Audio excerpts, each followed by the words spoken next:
John Gerke is the Director of Public Programming at Rock and Roll Hall of Fame. His main responsibilities revolve around enhancing the visitor experience, including hosting various educational programs, leading frontline staff and training, managing all public programs at the Rock Hall. His favorite artist is Prince, bow your heads, and the best concert he's ever been to was fourth row at a Moody Blues concert. Wait a minute, I'm sorry, I read that wrong. Moody Blues. That's Moody Blues. Yeah, Moody Blues. That was you? Bruce Springsteen. That was Bruce Springsteen a few years back. He holds an MBA at Case Western Reserve University's Weatherhead School of Management and a Bachelor of Arts in Music from Kenyon College. He's been at the museum since 2005, and I'll let him talk about what he's going to talk about. John, you're welcome.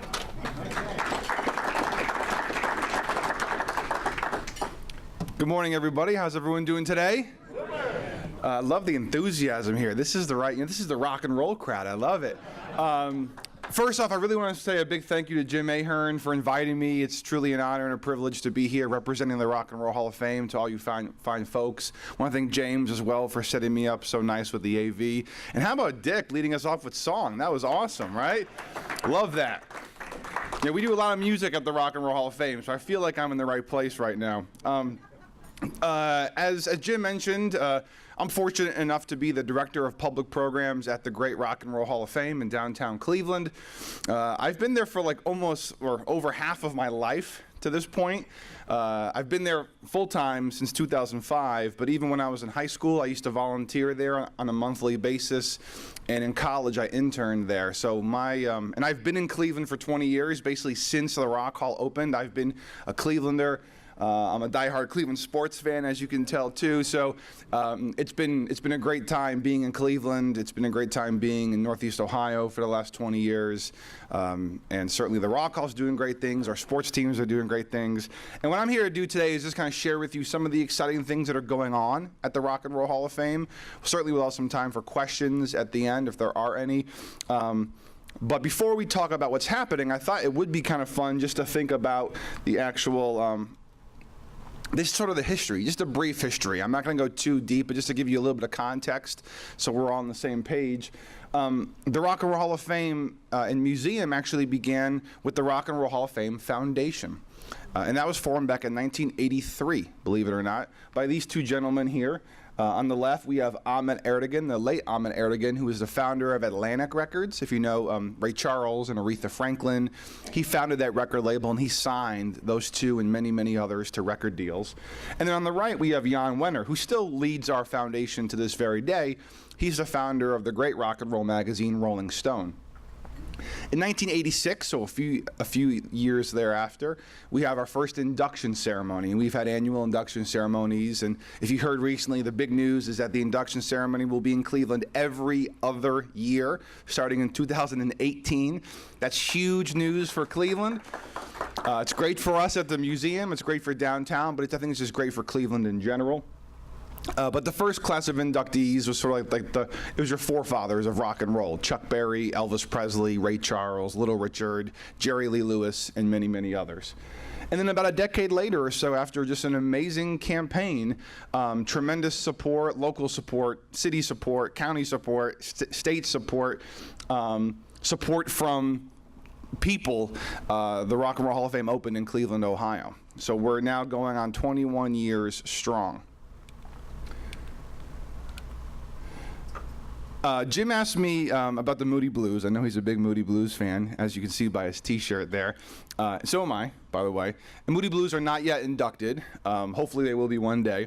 But I thought it'd be cool also just to talk about the induction process very quickly. That's actually a very popular point of debate, and that's probably putting it pretty politely, among a lot of our fans. You know, music is very personal to people.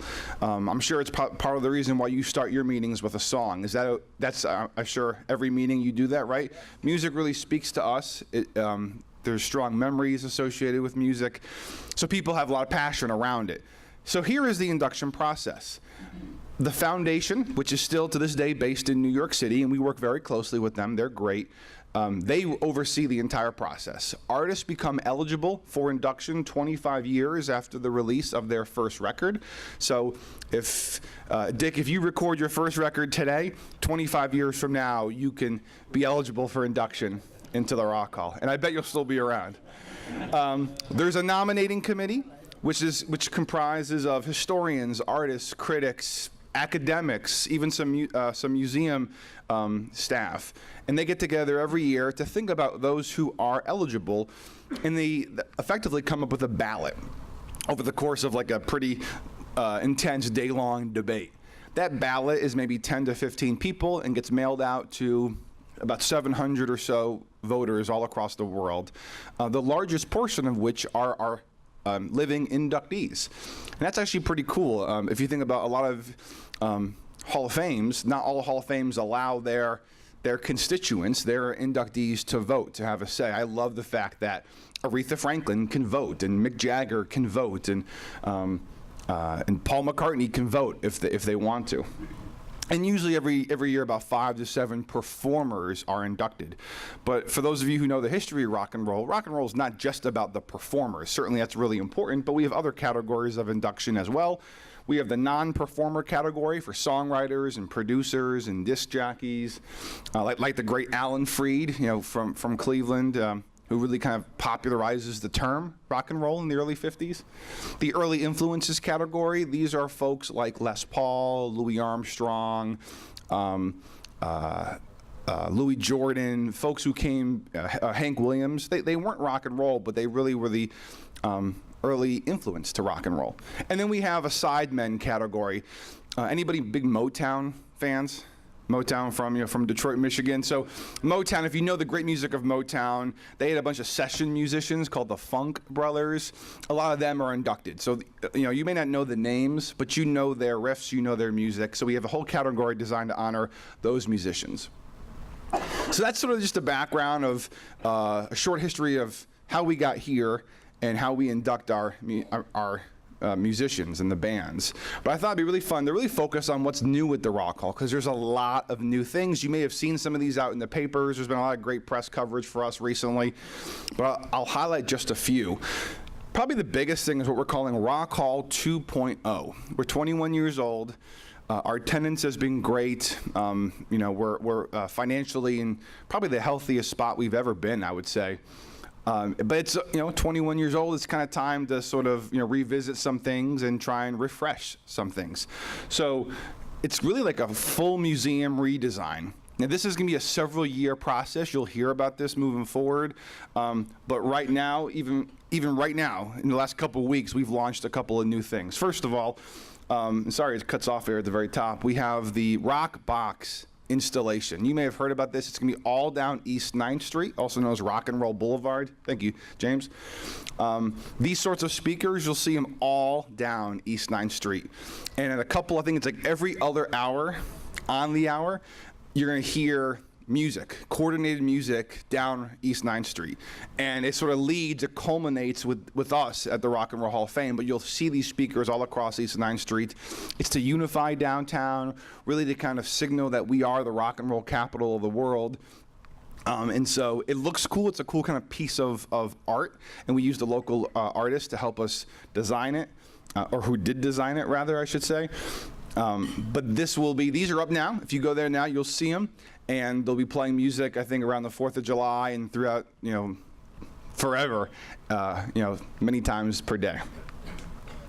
We also, you may have seen this too in the Plain Dealer and a couple other publications, we are going to be building a huge signature sculpture, which really is like a great photo opportunity. If you've been to the Rock and Roll Hall of Fame, there's that whole front plaza that you can walk on, and it's nice, but it's kind of been barren for 21 years. There's not a lot on there. What we're trying to do is really activate that plaza so that really, as soon as you step foot onto the plaza, you feel like you're like you're where you're supposed to be. You feel like you're entering a festival. You feel like you're coming home to this great history of rock and roll music. And so even by having something like this that can certainly be responsive, that we can modify based on, a new exhibit or an artist who's passed, but certainly we expect visitors and fans from all over the world to take pictures and their selfies in front of it. And it's going to say, "Long live rock." We will also be, and we've even started this last week with a temporary stage, but starting in August, we're going to have like a really amazing seasonal stage. This will be here for the summers, moving forward in perpetuity. The idea is to have live music on the plaza.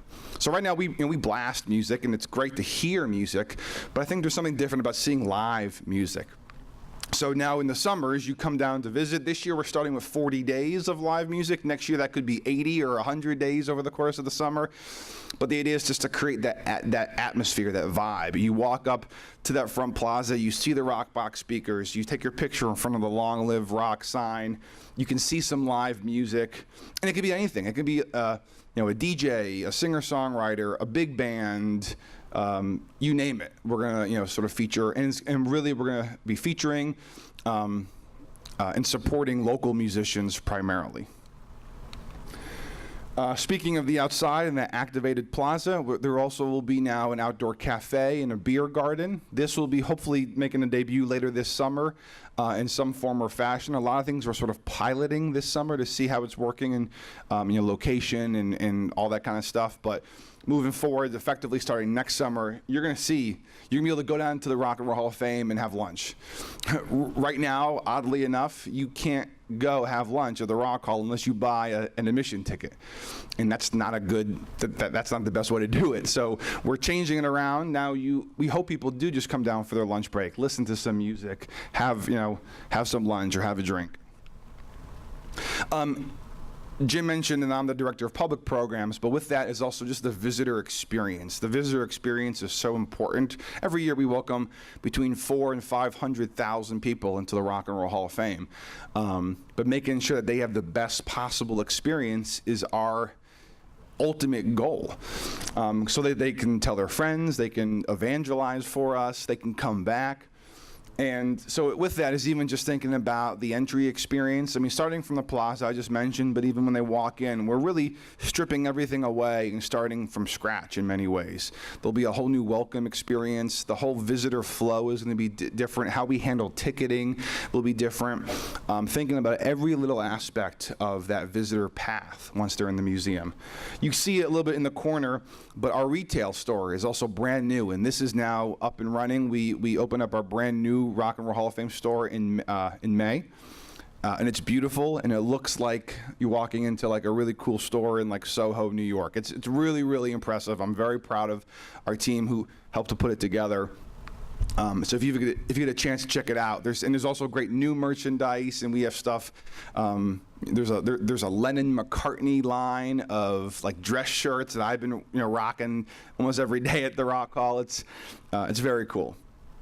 That's just some, so again, that's Rock Hall 2.0, and that's just sort of what's happening right now this summer. There's going to be more coming in the future years where we hope to create some new signature experiences for our visitors and even redesign some of our main exhibit hall. That's still several years down the road, but all of what you saw is literally happening right now as we speak. Our community is very, very important to us. We are an important part of the community. We recognize that, and it's important for us to make sure we give back and be a place for the community to gather. Just a couple of recent examples I want to share with you, and this is just sort of a sample. We mentioned Prince, who is my favorite artist, and God rest his soul, very tragic loss for the Rock and Roll Hall of Fame community. But we had a dance party for Prince, and it was pretty simple. It was just like, hey, come on down, listen to some music. Almost 2,000 people showed up at the Rock and Roll Hall of Fame on a Tuesday night, and just to dance and celebrate. People want to people look to us to be just a venue for those gathering moments. And you see some pictures here. People came, literally dressed up as Prince, and everyone's wearing their purple gear, and kids, people bringing their families. This is a really important part of what we are doing at the Rock and Roll Hall of Fame. Just one example of what we are doing. Another example, just a couple weeks ago, we did a music instrument drive. We partnered with a great organization called Hungry for Music, where we had students who had been recipients of donated instruments. They came on down and they performed on our main plaza for our museum visitors. But we also were able to collect a lot of instrument donations. So just a couple of examples of just recent, in the last 14 days or so, different things that we've been doing for the community. We also host a lot of events in live music, and that's a big part of what I do in the public programs and visitor experience division. We're ending a 6-month film series in a few weeks. Actually, next Wednesday, we're going to screen a film called Free to Rock, how rock and roll helped to end the Cold War. It's a great brand new documentary. But we've been doing these monthly film series. These are free for Rock Hall members, and it's a nominal fee if you're not a member. But trying to tie these films in with our different museum exhibits or other themes that are happening around Black History Month, and we did a film around St. Patrick's Day featuring the great Irish group Taste. So trying to tie these things in and align them to other larger initiatives. This summer, we're doing 40 days of programming at the Rock Hall, and these are free programs, free with your admission ticket. I host many of them, along with our other educators on staff. And basically, you can come to the Rock Hall, and for free, for no added cost, you can see an hour-long live, real-time educational program. We're offering 3 programs this summer. One is called Super 70s Soul, which actually features a live DJ on the stage, and we kind of celebrate some of the great soul music of the 70s, Stevie Wonder, the Isley Brothers, Ohio's Own the OJs, and many, many others. We offer a class that will spotlight the new inductee class. I mentioned the induction process. This is a new class of inductees, and this has been a very popular program because people are really, I think, really invested in who we honor every year. I just taught this class yesterday, in fact, and it was really fun. We're teaching it again later on today. And then we're offering a class that ties into our brand new exhibit, which I'll mention here in a moment, and that's our Rock and Politics exhibit. So we're doing a program that spotlights the history of rock and roll benefit concerts, from going back to George Harrison's concert for Bangladesh in the early 70s, to Live Aid, to Live 8, to Farm Aid, and many, many others. The point is, this is also about the visitor experience, trying to engage that visitor while they're here. Every visitor wants a little bit of a different experience, and being able to offer every visitor something that's a little bit different has been, I think, very, very effective for us as a museum. And then I mentioned the plaza, so 40 days of music. We're calling it Summer Jams, and this is daytime music. So I'll talk about some of our evening concerts in a moment, but this is, several times a week, 2 to 3 to 4 times a week this summer, and even more moving forward next summer. But again, it's the idea of having live music on our plaza, and this was even last week. This was the School of Rock, and some of you may know this program. This was the Rocky River branch, and these kids are amazing. I mean, they like embody the true spirit of what rock and roll is and should be. They care about the history of rock and roll. It just blows me away. Anybody recognize who this guy is here by any chance? No. That's 2016 inductee Steve Miller. So Steve happened to be in town for a show, I think at the Roxino or one of those venues. Wanted to come check out the museum because now he's part of the family. I mean, he's one of our brand new inductees. So he came on down and hung out with the School of Rock kids, gave them advice, talked to them for 20 minutes. It was amazing. And so, and then also you had museum visitors just sort of witnessing all this. It was a very special day, and that was not something that we had planned. It just sort of was very organic. We knew the kids would be playing, and we knew he was coming, and it just sort of happened. He checked it out, loved it, and hung out there for like an hour watching these great student musicians. We do have a free concert series. This was in the evenings, and this is free. It does spotlight local talent of all different kinds of genres. It's called Summer in the City, and it starts next Wednesday, and it goes basically through the end of August. There's a little break for the RNC in the middle of July, but these are free shows, 6 to 9 p.m. So if you want to check out some music, or if you know anybody who wants to just kind of be around music, it's free. It's the best deal in town. There's food trucks, and it's a really nice night right outside the plaza of the Rock and Roll Hall of Fame. And that's the Summer in the City concert series. But then we also have a more national concert series called Sonic Sessions. There is a small ticket cost for $5.50, still a really good bargain, I think. And this features some national acts. Just even coming up in July, we have a group called the Struts and also London Souls. And, you may not know these groups, but a lot, they're really up and coming and soon to be breakout groups. And we have a great team who's been booking these concerts, and we get, again, thousands of people down at the Rock Hall just to check out some great live music. But I want to spend some time spotlighting our brand new exhibit. And we're very proud, certainly in this political season. There's been a lot of conversations about politics, but rock and roll music has always had a role in politics, going back to its very inception, where even when rock and roll in the earliest days wasn't overtly political, its existence was political in a sense. It was very anti-establishment from its earliest days in the late 40s, early 50s. So our brand new exhibit is called Louder Than Words, Rock, Power, Politics. And again, I've worked at the Rock Hall for 11 plus years. It's probably the proudest I've ever been of any of our exhibits. I think it's a difficult topic. You don't want to leave anything out. You don't want to be too leaning either way. I think it's very fair. It's very comprehensive. I would highly encourage any of you, if you're interested, please check it out. Our curatorial team and us in education, we help with some of the narrative and the script and the storytelling, but it's something that I think is pretty spectacular. And we're doing a lot of cool things around the exhibit. We had a big exhibit opening. Does anyone recognize this guy here? That's Dee Snider of the rock group Twisted Sister. Remember them right from the 80s? We're Not Gonna Take It was their big song. And famously, yeah, he looks a little bit, he's still in great shape though. I couldn't believe how good he still looked. And he actually lived a very, very clean life and pretty healthy life. Dee Snider famously spoke at those PMRC hearings, in front of Congress. He and several other, Frank Zappa and other musicians, really defending, sort of the right for musicians and free speech.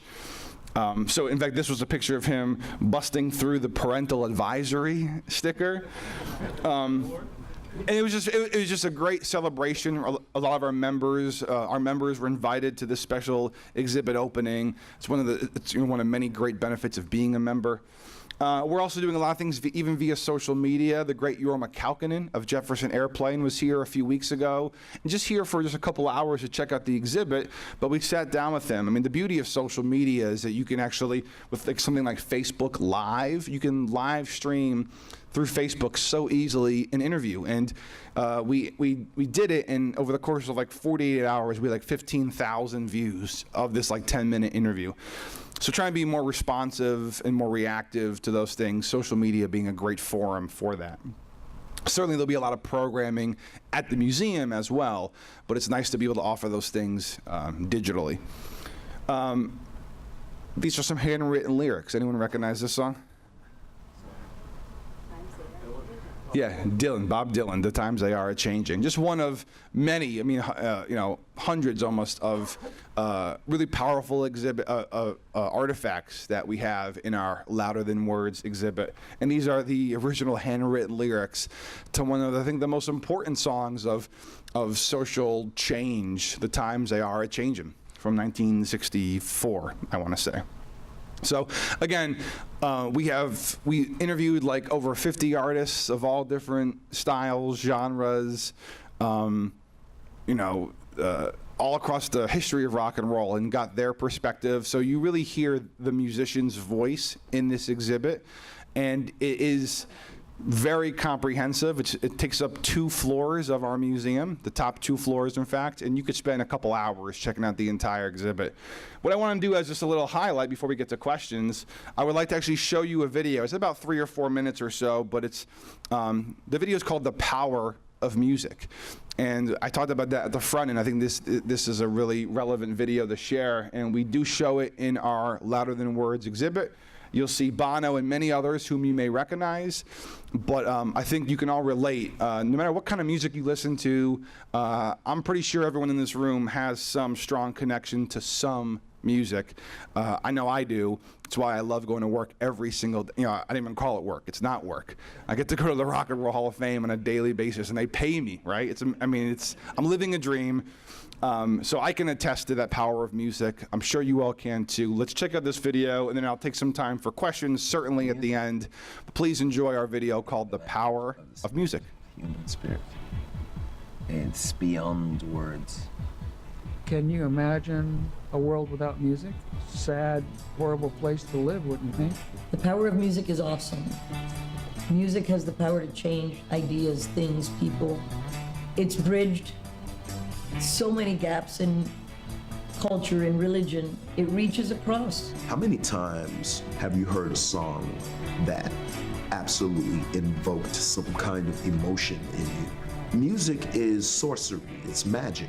When you attach it to words like Bob Dylan wrote, or Marvin Gaye wrote, or Bob Marley wrote, or Joe Strummer wrote, you know, it's an extraordinary concoction. To be able to put into song statements and feelings and ideas. The song will start up and somebody will say, "I danced 100 miles to that song." The power of music is that it affects you on so many different levels. It affects you emotionally almost instantly, you know, within seconds. Before you know what it's about, you know what it feels like. The power of music is to reach all people of all walks of life and all philosophies on an emotional level. There's no doubt that music has an impact, and not just as an escapist medium. I'd say that 100% of music is political. Music either supports the status quo or challenges the status quo. An aesthetic that can like pierce anything. I mean, it's more powerful than 100 atomic bombs. When you play in Abu Dhabi, there's a lot of kids that come from Iran, from Iraq, from Saudi, from Jordan, and to be up on stage and watch 30,000, 40,000 kids from all these countries who, as you know, some of them don't get along all that well, to be united by music and everything that music brings in its weight. If you can reach people and talk to them and get them to feel what you're saying, it's an incredible connection. So it creates a kind of group with a kind of like mind, which isn't really changing anybody's mind, but it's kind of bringing people with like minds together. It reaches down into our deepest, being and kind of erases all the differences that we may have. Music has the ability to definitely change the world.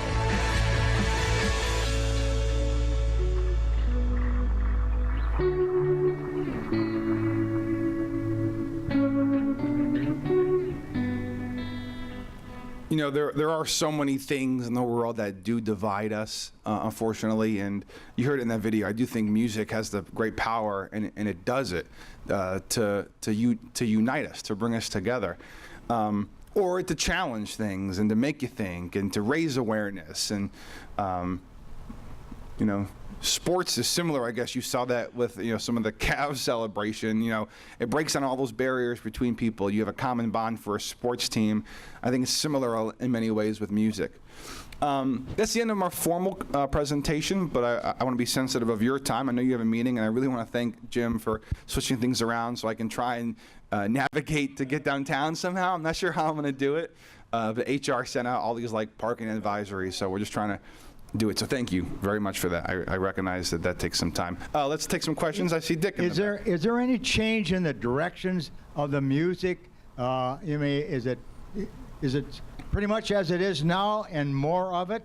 And the other question is, have the rappers had any influence on this whole thing? Yes. So to answer your second question first, you know, one of the, to us, hip hop or rap music is a really important branch of rock and roll. It's one that we celebrate and proudly celebrate. We teach about it to students. It's one of our most popular classes. We see hip hop as the rock and roll for kids that it was in the 50s, where a lot of young people love it. It's their music, and their parents don't understand it. And that's the exact same story of rock and roll in the 50s, right? It's literally a carbon copy.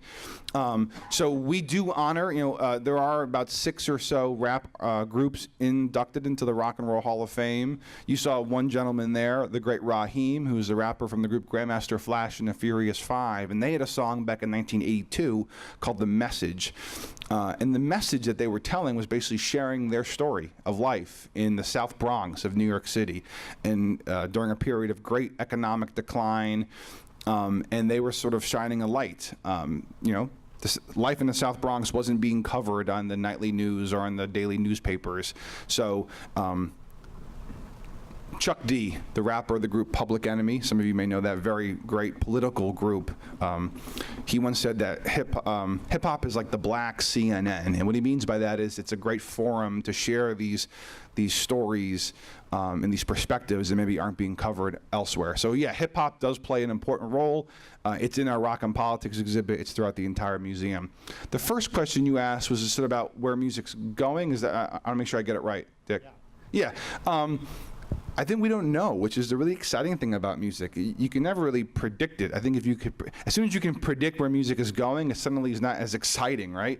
You couldn't predict the Beatles coming in a few months after JFK's assassination and what that meant for, audiences here in America and Beatlemania. You didn't see that coming.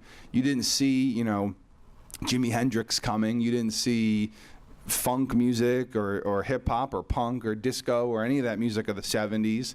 You didn't see grunge coming in the 90s. I think that's part of the beauty of music. I think right now a huge growing genre is what's called EDM, or electronic dance music.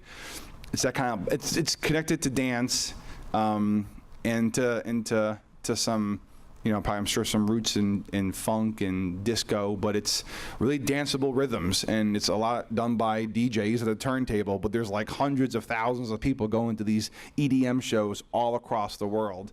So even rappers are saying, wow, if we don't keep putting out good music, we could lose youth to EDM. EDM could become the new rock and roll for young people. So I think that's a big growing genre, but you still got great rock and roll music out there. You still got great heavy metal out there. You still got great country music out there.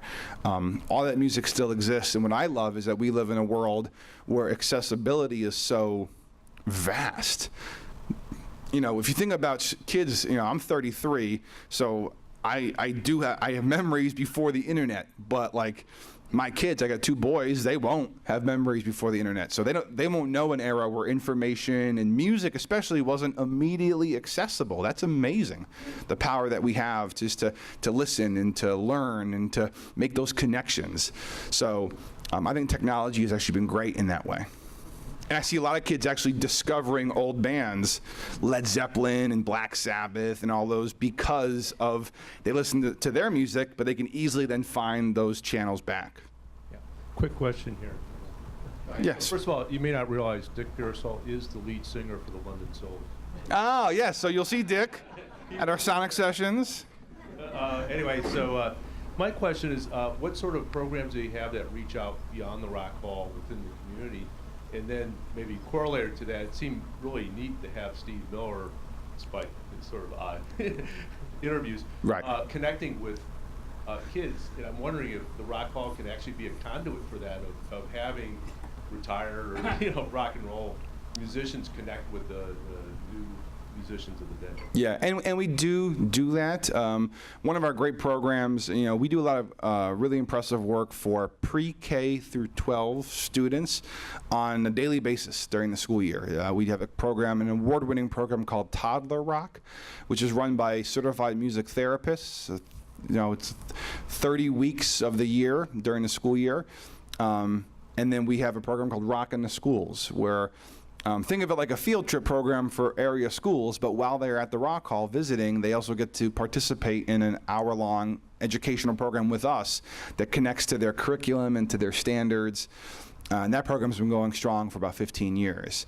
We do, whenever we can, we try and connect musicians to with students. We did a great program with Daryl DMC McDaniels, the rapper from Run DMC, and he worked with students over a course of a number of connection points. Most recently, I guess besides Steve Miller, we honored Smokey Robinson, the great singer, songwriter, producer, musician, business person, you name it, from Motown. With a week-long series of programs. Smokey came, was very gracious, he's an amazing guy, but he also did a master class for students, specifically the Boys and Girls Club of Cleveland. Those students are also working on learning how to play Motown songs, so they actually performed some Motown songs in front of Smokey Robinson. He gave them some feedback, and then they talked for about an hour, and that was live streamed on the internet. And so so yes, James, we try and do as many of those as possible. We do welcome artists on a very regular basis, and then we try and be responsive when there's great connections within the community. Yes. Over the weekend, I spent some time with Mike Vale of Tommy James and the Shondells. He's a high school classmate of mine. No way. And they had a dozen top hits in the 60s. They should be inducted, yeah. And they should be in there. Yeah. My question is, if a group breaks up, or if the leader goes astray, does that lessen their chances for getting into the No, the criteria is really about like influence, innovation, impact, and musical excellence, but nowhere. So there's two things missing from that important criteria. One is longevity. You don't need to be the Rolling Stones. You don't need to be playing for 50 years or even 10 years. I mean, you look at someone like Jimi Hendrix is really only at that pinnacle. Janis Joplin, some of these musicians only there for a couple of years. But you can really measure their impact, their legacy, their influence. So it's not about longevity. It's also not about chart success. A lot of our artists, the inductees, do have tremendous chart success, but a lot of them aren't. Frank Zappa didn't sell a lot of records, didn't have a lot of #1 pop hits. He didn't have any charting pop hits, maybe one towards the end of his career. The point is, it's not about how many Grammys you won or how many #1 hits you had. It's about those things like impact and influence. I do think Tommy James and the Shondells should get in. Tommy James did a great program with us a couple years ago. Tommy's a great guy and a great friend of the museums, and my dad's a huge fan, and every time I talk to him, it's like the Moody Blues conversation. When's Tommy James and the Shondells going to get in? And I agree. Hopefully one day they will. I know we're sensitive on time. Thank you, everybody, so much. Again, big thanks to Jim Ahern, to all of you for welcoming me in here. Thanks for the free breakfast. That was a nice surprise. But if you have any questions, Jim has my contact. Please, share it. I'd be happy to answer other questions. And again, thanks so much, everybody. I appreciate it. Go Cavs. Go Cavs. Thank you so much. I really appreciate it. Thank you, John. Very, very interesting program, and we really appreciate you being here. Rock and Roll Hall of Fame is just another great asset in a region that we all know is fantastic, and sooner or later the rest of the world is going to realize that too. So thanks a million. Thank you, everybody. Take care. Okay, next I'm going to ask Jane Ahern to come back up. He wants to talk real quickly about greeters for next year. Just take a second. I'm going to pass around. This is for 2016, 2017. Put emphasis on the first 3 months, July, August, September, at least I can get that started. So I'll pass this around. Forgot it, no clipboard. Be careful. Okay, and now we'll jump back into our program. Next up, Chris Barker, 3-minute Rotarian.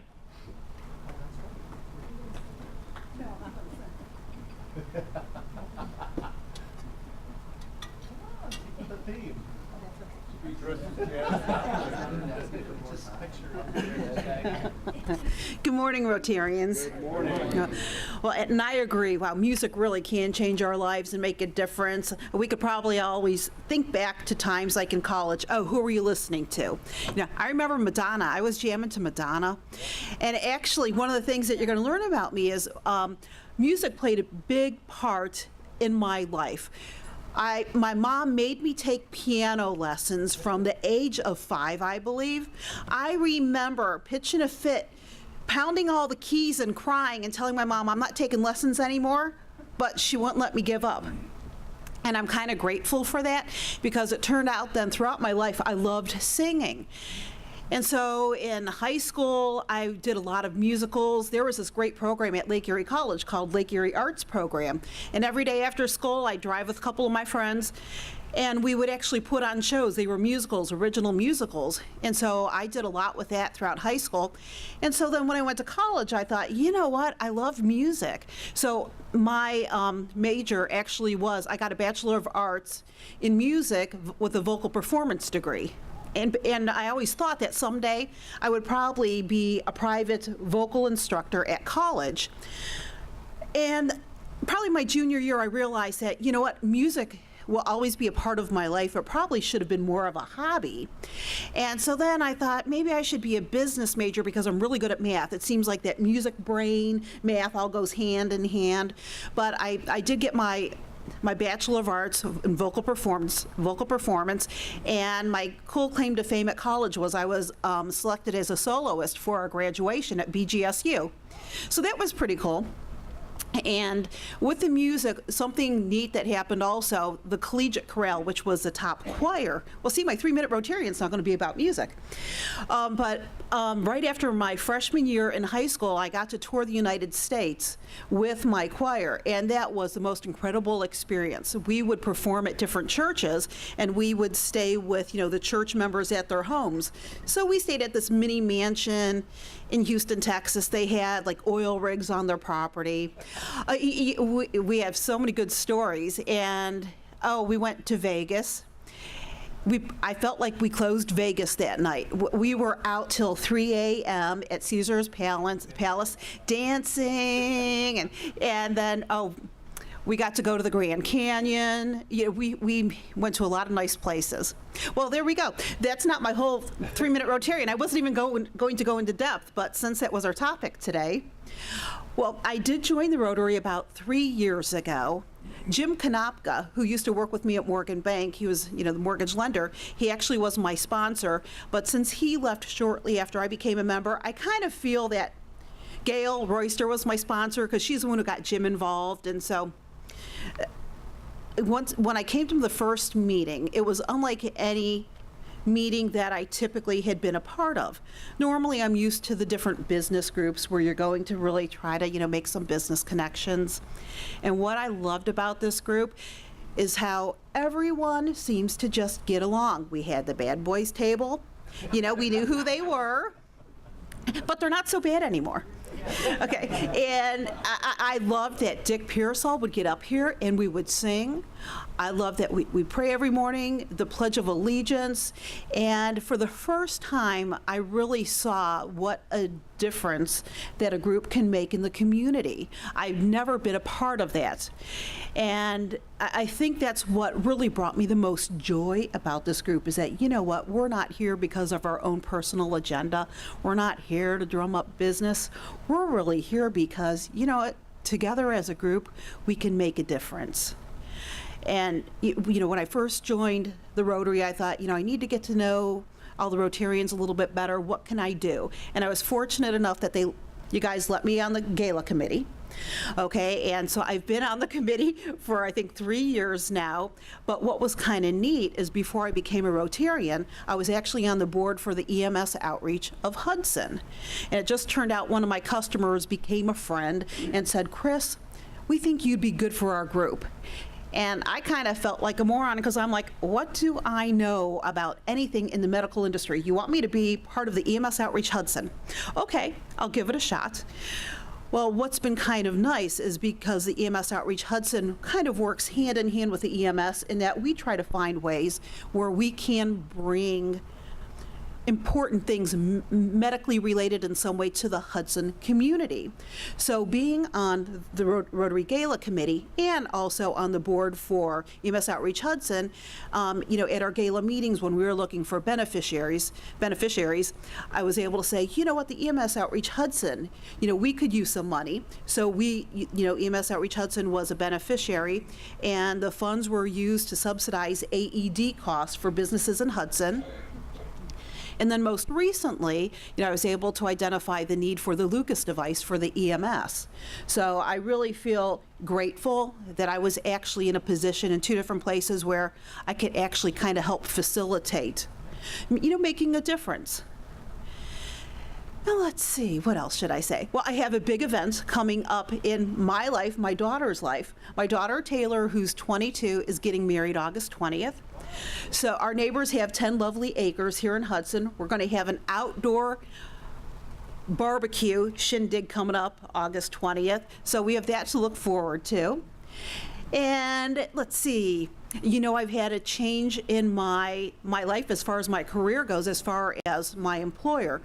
I'm one of those people that I tend to stay put. Once I form a bond with my customers, I just kind of like to stay where I'm at. It's about the customer service and really the friendships you make. So I had worked with Morgan Bank for 16 years. Over those 16 years, there were some changes. Morgan became Lorraine, then became Northwest Bank, and then probably about 5 months ago, I got recruited, and I wasn't looking. When I got the call, I'm like, oh, I'm not looking for a new job. I'm happy where I'm at. Well, in hindsight, it was the best thing to happen. First National Bank called me and said, you know what, we're opening a branch here in Hudson, the old Dairy Queen, and they asked me if I would please consider managing the branch. And so once I learned about, about the bank, about what they have to offer, and how though we're a PA-based bank, we have a location in Public Square, it was more about the processes again, about what kind of service can I bring to my customers? Kind of like what kind of service can we bring to our community? I think as we all get older, we realize, what, life is more about the connections we make and what we can do with people. And so I think, I do that here, but now I'm able to do that in my professional life as well. So my new branch will be opening August 29th. Hope to all see you there at a party. And let's see, I've been married 26 years. My husband and I like to do a lot of things around the house. Most recently, we, or I should say he, built a chicken coop. We have 17 chickens. It started out with 6. My daughter wanted chickens, okay? And so now the coop was completed last week. It's like the Taj Mahal of chicken coops, I'll tell you that much. So we have, actually the 17 chickens. My daughter and her fiance have 3 cats, and then also my daughter has a horse. So we have a menagerie, but the horse we're not able to keep here in Hudson. So, be selling the eggs at Rotary? Oh, you know what? All right, see, we're going to be getting 17 eggs a day. So I'd be happy to bring eggs to Rotary. Don't pay me, just buy me the winning ticket, okay? That's all I ask for. Talk to Stu. Yes, Stu. Well, I think I'm over my 3 minutes, and I didn't even talk about anything on here, but hey, go Cavs. Thank you.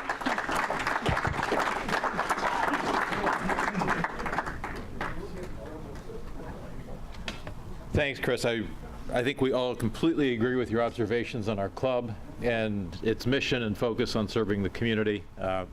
It's the thing that makes us special, makes us unique, and makes us great. We'll draw a name for 3-Minute Rotarian for our next regular meeting, if I can get a name out here. Somebody sit on Stu. Phil Tobin. Is Phil here? Yes. Will you be here on the, I'm trying to think, in 2 weeks, the 6th of July? I'll be here. I could have passed on that one. Okay. Okay. Can I do it another week, following week or so? How about the 13th of July? Let's try that. Okay. And then we'll pick one for July 6th. Evan, 6th of July? Yep. All right.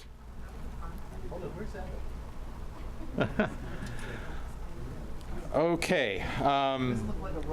Ron, you'd like to provide the final gala results? Yep.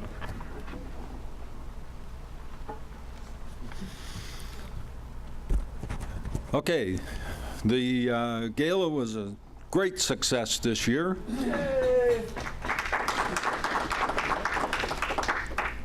Now, I'm going to tell you these are the final numbers, but they're not the final numbers. But this is what we're going to use, because there's still a few checks dribbling in, but with what we have and the expenses all paid and everything else, the number this year is $52,500.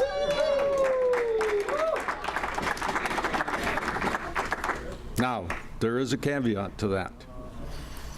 Of that, $10,550 was dedicated donations to the Lucas device.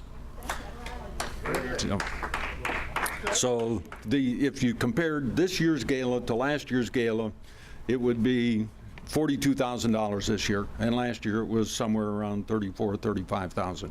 So it was a fantastic result. I think from the gala, the auction results, tickets, and so forth, this would be a record year. I don't think we've ever come over that. The year of the Wells came close to 50,000 total. But, I mean, this was just a fantastic year, and we're very hopeful that when our recommendations go to the foundation, that with the 10,000 dedicated and with what the club can do, we're hopeful that we'll be able to support the entire cost of the Lucas device.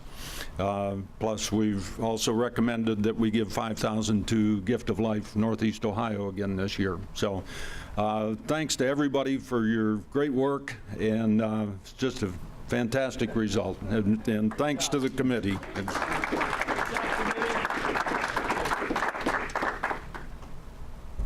Thanks, Ron. That was a great result, great work by the committee. I know that everybody worked exceptionally hard, and clearly it produced tremendous results. So again, let's give the committee another round of applause. They really worked great. James, you wanted a minute for relay. Okay, actually, I'll do it from here, but I'll focus on the screen here. So we raised $1 more than the, no. Let's get that up. And we'll cut right to it. The Hudson Relay for Life, the goal this year, all the money goes to American Cancer Society, this is the entire relay, not just the Hudson team, was raised $38,000. So far, we're at $43,000. Wow. And then the Rotary of Hudson, we had $1,455 from team donations. We had $441 from on-site sales of the globe bracelets. Also before then, we still have globe bracelets. They're really cool. And our huge basket of wine raffle, which won the top. I don't know if you could all see this, top on-site fundraiser award.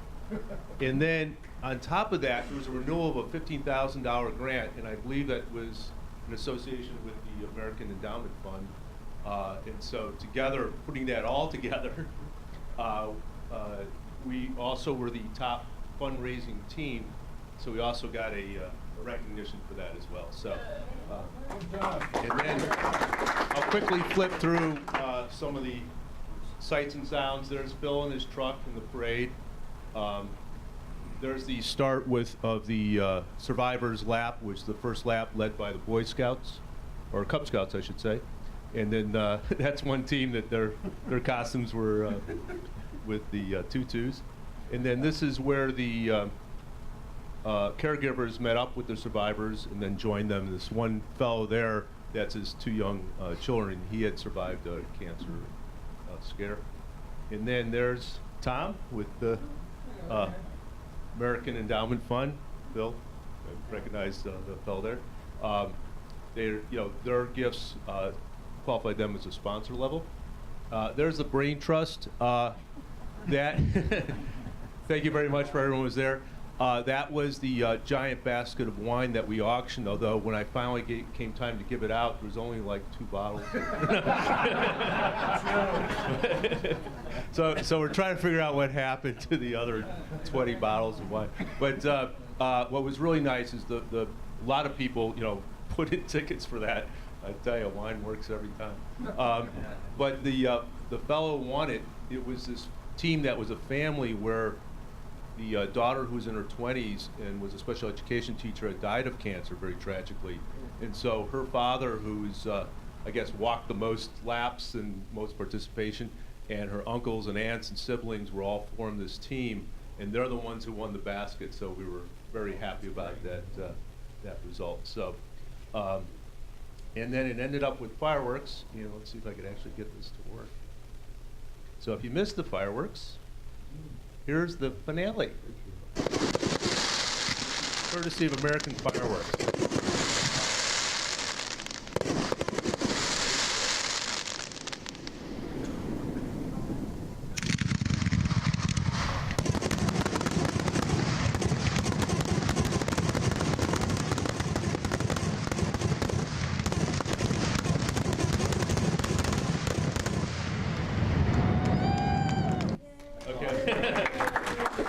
Thank you very much. Thanks, James. Again, great work by members of Rotary to put that together and to sponsor all of those events at the Relay for Life. Evan, you wanted to provide a little bit of Rotary information? Yeah, I could send out an email with it. Okay. If you'd like. Okay. Okay. Yeah. Go ahead and do that if you would. A reminder: there is no meeting next week. That will be our annual recognition and installation dinner at Hilton Garden Inn. If you have not seen Gail to get your reservations in, please do so. Is there a deadline, Gail?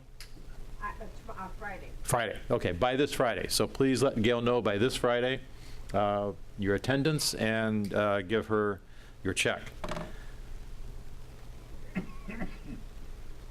Okay, we are now to the Rotabuck. Today's payout is $12.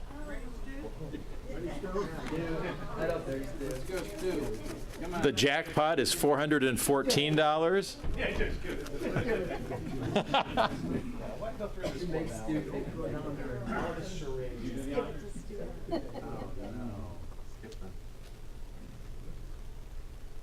Last four, 20. Last four, 2072.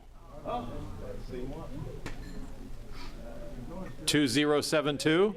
There you go. Sorry, Stu.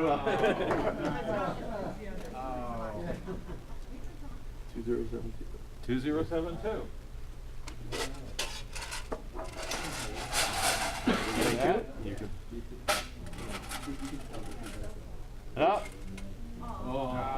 No luck. Okay, thanks again, everyone.